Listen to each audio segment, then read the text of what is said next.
بسم اللہ الرحمن الرحیم۔ حضرت بہاؤالدین نقشبند رحمۃ اللہ علیہ۔ حضرت بابا محمد سماسی ایک روز مریدین ہمراہ بخارا کے نواحی قصبے کوشی ہندواں سے گزر رہے تھے۔ اچانک ایک مقام پر کھڑے ہو گئے اور اپنے ہمراہیوں سے مخاطب ہوئے، مجھے یہاں سے ایک ایسے مرد خدا کی خوشبو آ رہی ہے جس کی وجہ سے یہ علاقہ یعنی کوشک ہندواں جلد قصر عارفاں بن جائے گا۔ کچھ دنوں بعد ایک مجلس میں فرمایا، اب وہ خوشبو بڑھ گئی ہے۔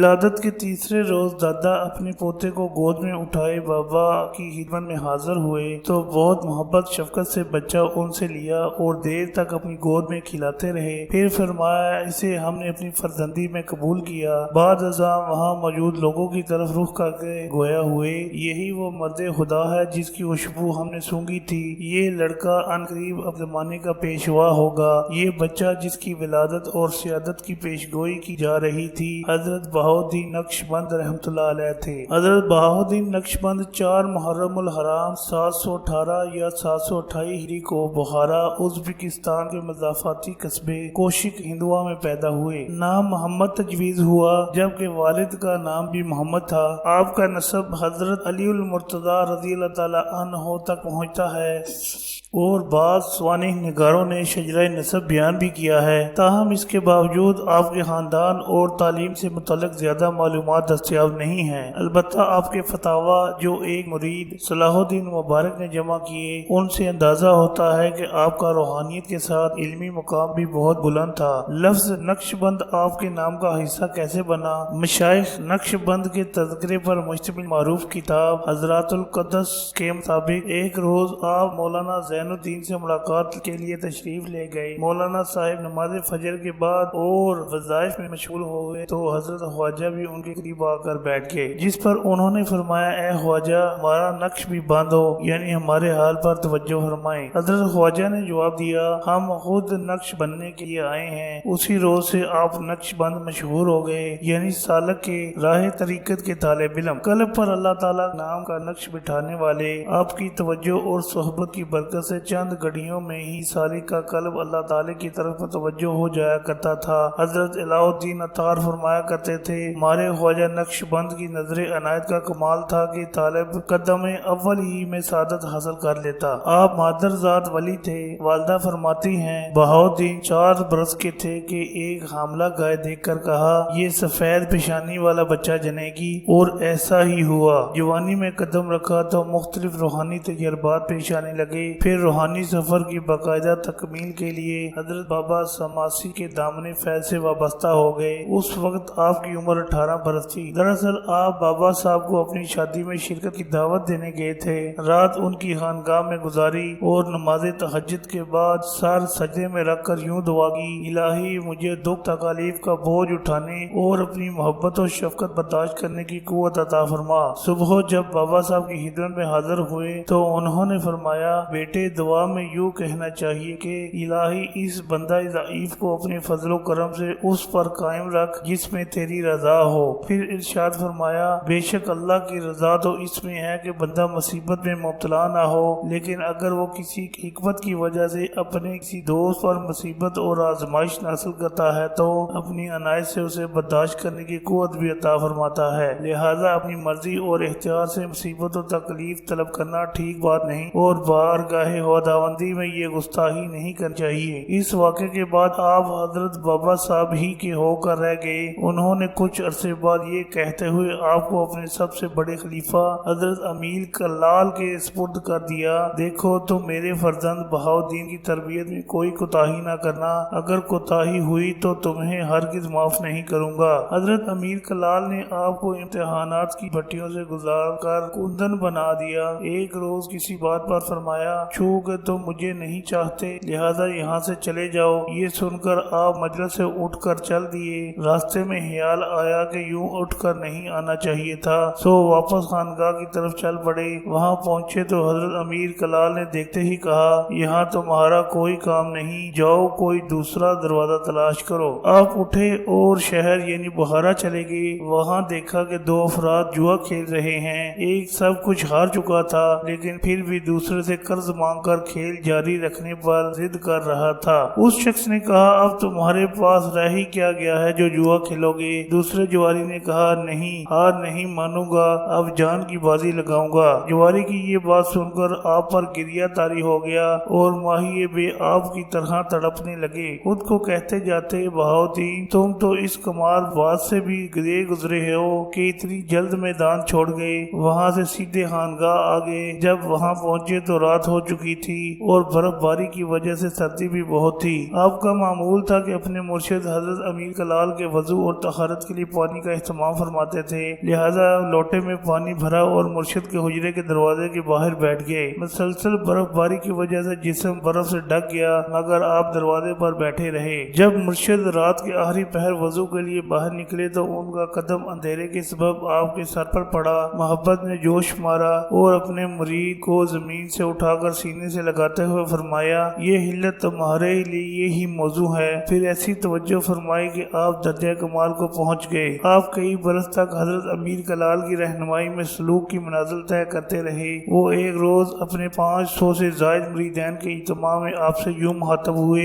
اے فرزند بہاؤدین، میرے مرشد حضرت بابا سماسی نے تمہارے حق میں جو وصیت کی تھی میں نے اپنی ہمت اور وسعت کے مطابق اس پر عمل کر دیا ہے۔ جو کچھ میرے پاس تھا وہ تمہارے سینے میں منتقل کر دیا ہے، مگر تمہاری طلب اور ہمت بہت بلند ہے، لہذا اب تمہیں جہاں کہیں سے خوشبو پہنچے وہاں سے رجوع کرو۔ اس پر آپ قریبی گاؤں دیگ کرانی سے تعلق رکھنے والے ایک بزرگ حضرت مولانا محمد عارف سے وابستہ ہو گئے اور 7 برس تک ان سے رہنمائی لیتے رہے۔ جب پہلی بار ان کے پاس گئے تو وہ خربوزے کھا رہے تھے۔ انہوں نے خربوزے کے چھلکے آپ کی طرف اچھال دیے جنہیں آپ نے زمین سے اٹھا کر صاف کر کے کھا لیا۔ دراصل یہ اس بات کا امتحان تھا کہ کہیں مزاج میں تکبر تو نہیں۔ بعد ازاں ایک روحانی اشارے پر مشایخ ترک میں سے حضرت خلیل عطار رحمۃ اللہ علیہ سے وابستہ ہو گئے اور 12 برس ان سے استفادہ کرتے رہے۔ اس دوران 6 برس ایسے بھی گزرے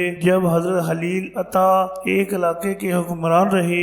اس عرصے میں آپ دن میں دربار میں مخصوص لباس پہنے امور مملکت میں مصروف رہتے اور خلوت میں روحانی رہنمائی حاصل کرتے۔ جب والی ہرات نے حضرت خلیل عطا کی حکومت ختم کر کے انہیں قید کر دیا تو آپ اپنے علاقے میں واپس آ گئے اور باقی زندگی وہیں گزاری۔ آپ فرمایا کرتے تھے یہ بات نہیں کہ جو شخص دوڑا اس نے اللہ کو پا لیا، اصل بات یہ ہے کہ جو دوڑتا رہے گا وہی اللہ کو پائے گا۔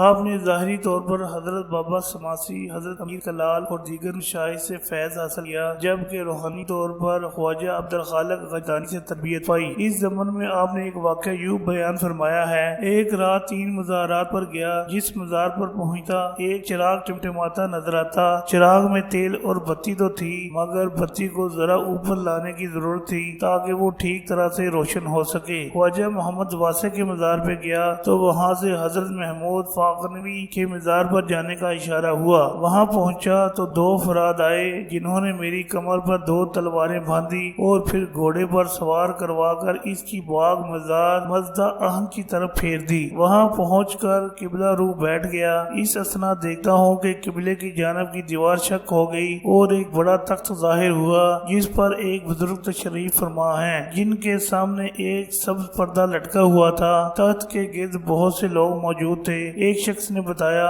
تخت نشین بزرگ خواجہ عبدالخالق غجدوانی ہیں اور باقی آپ کے خلفاء ہیں۔ پھر اشارہ کر کے خواجہ احمد صدیق، خواجہ اولیاء کبیر، خواجہ علی رام تین کا تعارف کروایا۔ جب وہ بابا سماسی تک پہنچا تو کہا انہیں تو تم جانتے ہی ہو کہ حالت حیات میں دیکھ چکے ہو اور انہوں نے تمہیں ایک کلا ٹوپی بھی عطا فرمائی تھی۔ پھر مجھے کہا گیا اب توجہ سے بات سنو، خواجہ عبدالخالق غجدوانی نے تم سے کچھ فرمائیں گے۔ میں نے درخواست کی کہ میں انہیں سلام کرنا چاہتا ہوں، جس پر پردہ ہٹا دیا گیا اور میں نے سلام کیا۔ انہوں نے پہلی بات یہ فرمائی کہ تمہیں جو چراغ دکھائے گئے وہ اس امر کی طرف اشارہ ہے کہ تم میں قابلیت تو ہے، بس استعداد کی بتی کو کچھ اوپر لانے کی ضرورت ہے تاکہ وہ روشن ہو سکے۔ پھر فرمایا ہر حال میں شریعت پر ثابت قدم رہنا، سنت پر عمل کرنا اور بدعت سے دور رہنا، ہمیشہ نبی کریم صلی اللہ علیہ وآلہ وسلم اور صحابہ اکرام کے اقوال کو اپنا پیشوا بنانا۔ پھر ایک شخص نے کچھ نشانیاں دی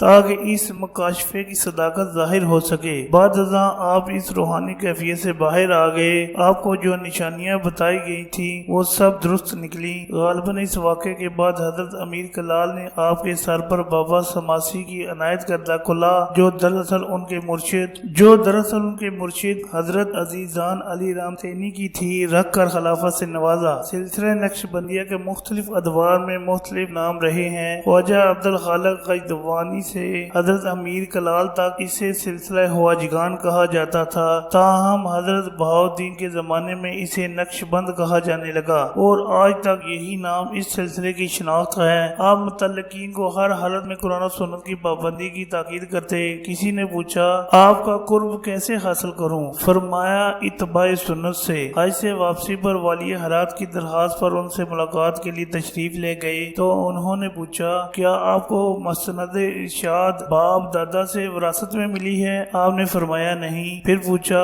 کیا آپ سماع اور ذکر جہر کرتے ہیں؟ فرمایا نہیں۔ بادشاہ نے حیرت سے کہا انہی باتوں کو تو درویشی کہتے ہیں اور آپ میں یہ دونوں نہیں۔ آپ نے فرمایا ہمارے مشائخ میں یہ چیزیں نہیں تھی۔ بادشاہ نے کہا تو پھر ان کے ہاں کیا ہوتا تھا؟ آپ نے فرمایا ظاہر باخلق باطن باحق، یعنی ظاہر میں مخلوق دنیا کے کاموں میں مشغولیت اور باطن میں اللہ کے ذکر و احکامات کی طرف دھیان۔ بادشاہ نے کہا کیا ایسا ہو جاتا ہے؟ آپ نے فرمایا ہاں۔ پھر سورہ نور کی یہ آیت پڑھی۔ ترجمہ وہی مردان خدا ہیں جنہیں تجارت اور خرید و فروخت نہ اللہ کی یاد سے غافل کرتی ہے اور نہ نماز قائم کرنے سے اور نہ زکوٰۃ ادا کرنے سے، بلکہ دنیاوی فرائض کی ادائیگی کے دوران بھی وہ ہمہ وقت اس دن سے ڈرتے رہتے ہیں جس میں خوف کے باعث دل اور آنکھیں سب الٹ پلٹ ہو جائیں گی۔ فرماتے ہیں کہ ہمارا طریقہ سب میں ملے جلے رہنے کا ہے کیونکہ خلوت میں شہرت ہے اور شہرت میں آفت ہے۔ اسی سلسلے میں آپ نے ایک بار فرمایا مکہ معظمہ میں دو افراد دیکھے،